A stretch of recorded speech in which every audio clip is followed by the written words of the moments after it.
Nabanggit nyo last time, sorry to ask, hahabulin lang namin Wala pa ring sign. Oh. yung sign. Wala pa ring sign. Para kayong si Presidente kahapon. Wala pa eh. So, I'm giving myself until March. I have to decide by then.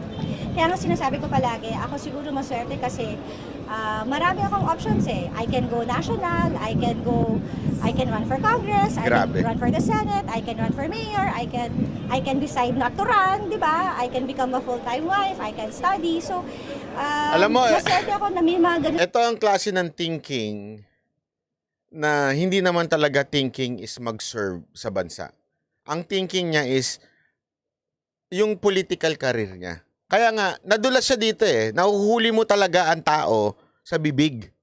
Nadulas siya dito na parang, maswerte nga ako, I can run whatever I want.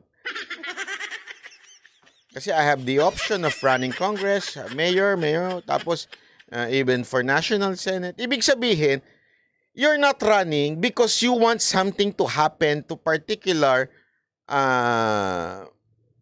audience. Diba? Alam mo, naalala ko tuloy dito yung nag-imbita sa amin noon.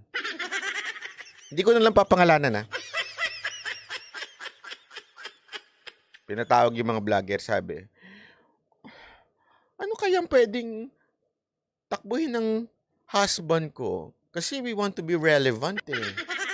It's so tagal na. How can we be relevant?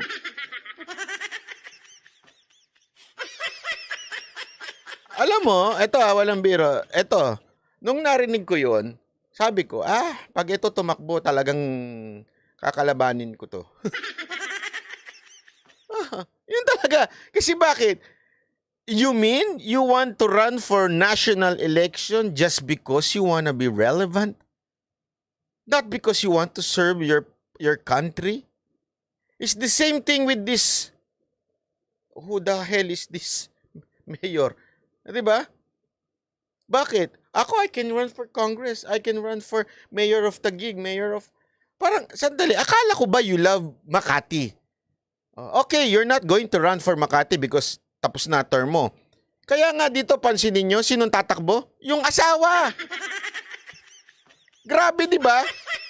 That's the option. Takbo asawa sa Makati, siya tatakbo ng Taguig. Kasi ayaw niyang mawala sa kapangyarihan. That's, ang tawag mo dyan, greed. Not because you want, may puso ka para sa mga taga-Taguig. Di ba? I mean, it's just logic, common sense, ika nga. If you want to run for mayor because you love that city, di ba? Not because you have the opportunity to run. Wala ka na kasi matakbuhan doon sa lugar nyo. So, takbo ka na lang sa iba. Eh, kung maging housewife ka na lang, mas maganda pa. Mag-ano ka ng plantito-plantita dyan. O kaya maghanap ka ng maraming pets. Mag-breed ka. Di ba? Napakaganin nyo, Mayor. I mean, una-una, alam mo, ako natutuwa ako, pero sabi ko, hindi kasi napapanood ko nung habang nasa Japan ako, habang nasa Shibuya, Shinjuku. Yabang. Hindi naman, huwag naman ganun. Hindi talaga, habang napapanood ko yun, nakikita ko sa TikTok, Shibuya of the Philippines. Yung BGC, kasi sa Shibuya, tsaka sa Shinjuku, hindi pala Shibuya, sorry. Shinjuku of the Philippines. Kasi doon sa Shinjuku, yung paglabas mo ng tren, makikita mo yung 3D na LED. Okay? Ngayon, meron din yung BGC ng ganon. Kaya nga, every time, di ba, may mga foreigner na pumupunta dito, I was shocked that eto pala ang Pilipinas, something like that. In English form. Andiyan ba kayo? So, ano to, yung ginagawang karir, trabaho, ang pagtakbo. Di ba? Hindi ho tama eh. When you run, it's because, not because of career. It's different from a company. Ang kumpanya, it's a private. The goal of the company is to earn money. Okay? That's the main goal of a company. to earn money to help the employees. Iba ho ang main goal ng gobyerno. The reason why there's gobyerno, o in English, government, it is to govern, to serve the people. Diba? Paano mo masasabing serving the people? Diba? How can you say it's serving the people kung ito po ay hindi naman, hindi mo iniisip kung bakit ka tatakbo dito? Okay lang sana kung sabihin niyang, tatakbo ako dito because dahil gusto kong tulungan, dahil may puso ako para dito. Hindi. Hindi kasi, kaya ako tatakbo kasi I have the opportunity to run. Pakagagurang din no? Di ba po? Kaya iiwasan nyo yung mga ganitong klaseng politiko. Ha? Kaya kayo mga taga-Taguig, kung gusto ninyo magpatuloy ang, alam mo, ang ganda. Ako talaga lalabanan ko yan. Hindi dahil sa Cayetano. Ayan na naman. Hihirit na naman yung mga bobo dyan. Mga tanso! Mga tanso! Hindi. Diretsuin na nga natin. Diretsuin na natin. Sagutin na natin ng napakalinaw itong katanungan na ito. Banat ba'y Cayetano ka ba? Bakit si Cayetano gusto mo? Ba't hindi si Marcos? Ibabato ko sa'yo the same question. Sino ba ang pinili ni Pangulong Duterte? Si Cayetano ba si Marcos? During the election, yung 2016, kayo na yung sumagot. Alam nyo na sagot ko. Diba? At saka sige nga ho, paki-explic ka lang ha ho. Paki-explic ka kung kayo mismo, without looking at the family name. Let me ask you, ano ang pinakamagandang lugar ngayon dito sa Metro Manila? Yung masasabi nating world class. Alam mo yun, kahit nga yung dating world class na pinamumunuan nito, pumunta ka ng Makati, lungkot-lungkot. Walang biro. Pumunta ka ng Makati, tingnan mo yung mga lugar. Huwag ka lang pumunta sa gitna ng building, ha? Marami. Dito sa Taguig, buhay na buhay, kahit yung mga lugar na ito dito ako proud na proud.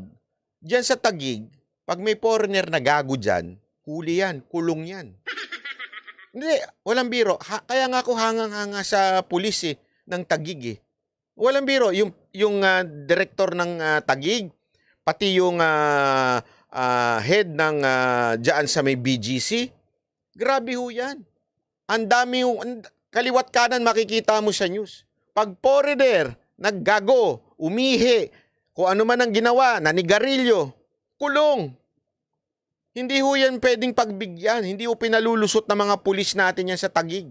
Kaya dyan ho maganda. Kaya, alam nyo, ako naniniwala ako Aside from good governance ang nangyayari sa Taguig, okay? Magaling ang mayor ng Taguig. Aside from that, magaling din kasi ang peace and order ng Taguig. Magaling din ang kapulisan ng Taguig. Hindi ako nagbibiro. Talaga hong magaling ang niya. Napakahigpit po niyan. At napakasisipag na mga pulis dyan. Diyan ka nga lang makikita na yung pulis hindi nagtatago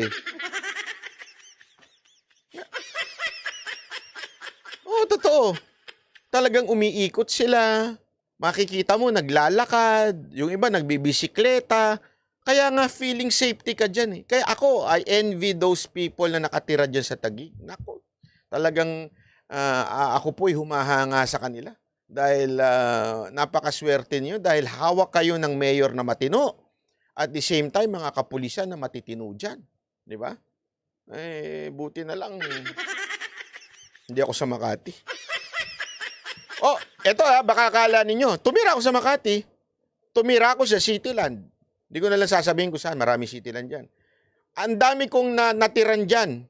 Hindi, wala ako kasama ha. Pangit ang dating, ang dami mong natiran. Bakit? Marami akong natiran dyan. Nandyan ang opisina ko dati. Nandyan ang studio ko dati. Walang biro. Kaya alam ko yan Alam ko ang kalakaran dyan sa Makati. Alam ko ang kalakaran ng mga negosyo dyan. Kasi nga dandyan negosyo ko dati. Nandyan ang business address ko dati. Sa barangay na Makati, uso korupsyon at palakasan. Naku po, ayoko na lang magsalita. Pero Hello sa mga sa City Hall ng Makati. Kamusta na? Oh, di ba? Alam ko 'yan eh. Oh, punta ka sa Taguig. Nandun sa ang opisina nila, nandun sa SM Aura. Grabe ho, first class. Di ba? Eh, kaya nga, isang bagay. Tas ito, mga ngarap, manggulo sa Taguig. Pambira ka naman, te. Huwag ka namang gulo doon. Ayos-ayos na ng Taguig. Inangat na nga, alam mo, ang Taguig, BGC na nga, inangat na nga lang nga yan ng pangalan ng Pilipinas eh. Pagdating sa mga foreigner eh. Laman niya ng vlog eh. Pag yung foreigner gusto makakita ng maganda, magbablog sa BGC. Hindi na sa Makati.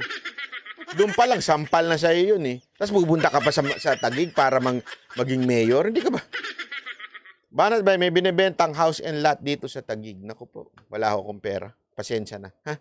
Pasensya na. Meron akong options. Kaya medyo mahirap mamili kung ano yung magiging tatahakin nating landas. Pero alam naman natin, Kita mo, parang ano lang, ano, di ba? Parang karir lang talaga sa kanya yung pagiging public servant, eh, no? Mayor, kahit sa mga empot, parang isang pinupuntahan namin, ito talaga yung gusto nila. Sabi nito isa, te, ano to? Ha, ha, ha. Te, huwag ka na doon pumunta. Di ka bagay sa BGC. Maliwanag doon. Ay, huwag ka doon! Tama naman ugali nyo.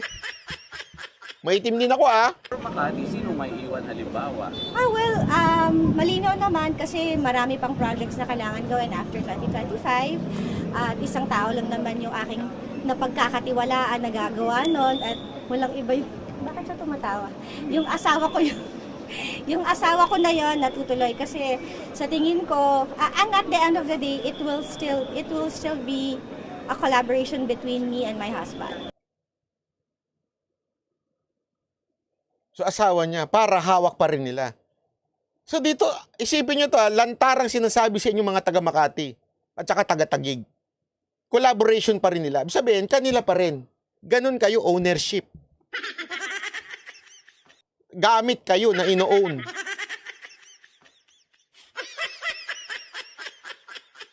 Hindi, isipin nyo na mabuti yun. Ganun katindi sila. Sino ba mong pagkakatiwalaan ko dito kung hindi asawa ko? Para at the same time, ako pa rin na namumuno, collaboration namin. So, amin pa rin ang Makati. Tapos, meron pa akong Taguig, di ba? Ano kayo pag mamay-ari? Parang Cavite lang. Ay, correct. Diba, isipin nyo na mabuti yan, ha? Anong klase kayong tao kung maniniwala pa rin ho kayo dito? Kaya ako sa inyo, kayong mga taga Makati, gusto nyo ba ng pagbabago? Hindi, kung gusto nyo lang. Pero kung gusto nyo forever na kayong ganyan, bahala kayo sa buhay nyo. Buhay nyo yan eh. Taga dyan kayo eh. Decision nyo yan. Hindi ko pa kikialaman. Pero kung gusto nyo ng pagbabago, maghanap kayo ng bago. Maghanap kayo ng hindi trapo. Diba? Minsan kasi, takot lang tayo sa change. Pero don't ever forget, because of change, look at Manila. Yeah? From a city na talagang andilim-dilim. Ngayon, puntahan ng mga vloggers, picture-picture, pinagkakwartahan ng mga vloggers. Kasi nga, napakaganda eh. Di ba? Pasig. Isipin nyo mula noon, no? Sino yung mayor doon? Ngayon, nakikita ko, pinanunood ko ha. Hindi, kasi alam nyo, nag-o-observe ako ng mga new leaders. Nakikita ko si Biko eh. Ang ganda. Hindi man siya ganong kabilis katulad ni si Isko kasi bilis gumalaw, parang adik eh. Parang adik sa magtrabaho. Kaya ang bilis niyang in 3 years, talagang grabe yung mga napatayo niya. Hindi man ganon kabilis na mabilis si Biko. Pero kita mong nililinis niya eh. Ang ganda eh. Pinagaganda niya yung Pasig. Bakit nangyari ho nun? Because the Pasigueño and the Manileño took the risk of changing their mayor. Kasi siguro, maybe, naisip nila, tama na yung matatanda, tama na ho yung mga trapo. It's time na magkaroon ng bagong muka. Kasi imagine niyo, if your mayor did not change you for 3 years, abay, magtaka na kayo. Kung pareho pa rin, corruption pa rin, matindi pa rin, red tape pa rin sa City Hall, ganun pa rin. Magtaka na kayo. 3 years yun. How much more? 9 years. 3 terms. Ganun pa rin. Abay, mahiya naman kayo sa balat niyo. Tanso pala talaga kayo. Diba? Ayun, sana sa Caloocan, yun lang, patay. Patay tayo dyan, Diego Latigo. Parang walang tumatakbong matino ata dyan eh.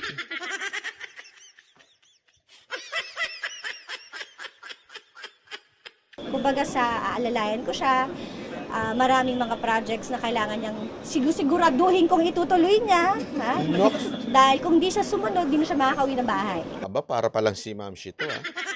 Parang ganon. So, rest assured that I will not, hindi ko pwedeng iwanan ng Makati. Hindi ko siya pwede pabayaan. O, At edi hindi dyan ko ka siya na lang. pwedeng- Eh, bakit ka pupunta pa ng Tagig? Manggugulo ka pa doon, ayos-ayos na eh. Di ba? Diyan ka na lang. Huwag ka na manggulo doon. Bira ka. Di mo pala kayang pabayaan. So, ibig sabihin, hap-hap ka. Yung puso mo, hap sa Tagig kung tatakbo ka doon, tapos hap sa Makati. Paano ka makaperform na maayos dyan? Anong tawag nyo dyan? Simple lang. Simple description lang tawag dyan. Greed.